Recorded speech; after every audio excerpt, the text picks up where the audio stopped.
এটা blue star কোম্পানির 2 tone split AC. এই এসির সমস্যা হলো ঠান্ডা হচ্ছে না। তো ঠান্ডা হচ্ছে না সেটা কেন হচ্ছে না সেটাই দেখব। আর এটার আউটডোর ইউনিট ফ্যান মোটে চলে কিন্তু কম্প্রেসার চলছে না, এই কারণে কিন্তু ঠান্ডা হচ্ছে না। তো রিলের সঙ্গে যে দুটো তার দেখছেন, এই দুটো তারের সঙ্গে ক্যাপাসিটার লাগানো ছিল, সেই ক্যাপাসিটারটা খারাপ হয়ে গেছে, তাই খুলে নিয়েছি। তো দেখাচ্ছি আমি সেই ক্যাপাসিটারটা।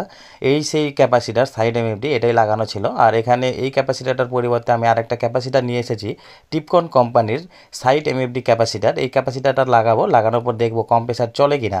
এবার যতক্ষণ কম্প্রেসার চলবে না ততক্ষণ তো আর ঠান্ডাও করবে না, তাই নতুন ক্যাপাসিটারটা লাগিয়ে দিয়েছি এবং রিলের সঙ্গে আমার ক্লাব মিটার লাগিয়ে দিয়েছি। এবার এসিটি অন করব, অন করে দেখব কম্প্রেসার রান করে কিনা।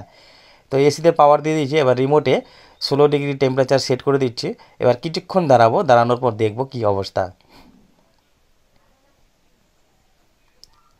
তো কিছুক্ষণ পরে দেখতেই পাচ্ছেন কম্প্রেসার এবং ফ্যান মোটর দুটোই চলছে, 9.3536 অ্যাম্পিয়ার নিয়ে চলছে। এবং ইনডোরটা কেমন হাওয়া দিচ্ছে সেটাই দেখি। তো ইনডোরে চলে এসেছি, ইনডোরে বেশ সুন্দর বাতাস দিচ্ছে, ঠান্ডা বাতাস। তো এই এসির এটাই সমস্যা ছিল, আউটডোর ইউনিটের কম্প্রেসারের ক্যাপাসিটার খারাপ হওয়ার কারণেই কিন্তু কম্প্রেসার চলছিল না, আর এই কারণেই ঠান্ডা করছিল না।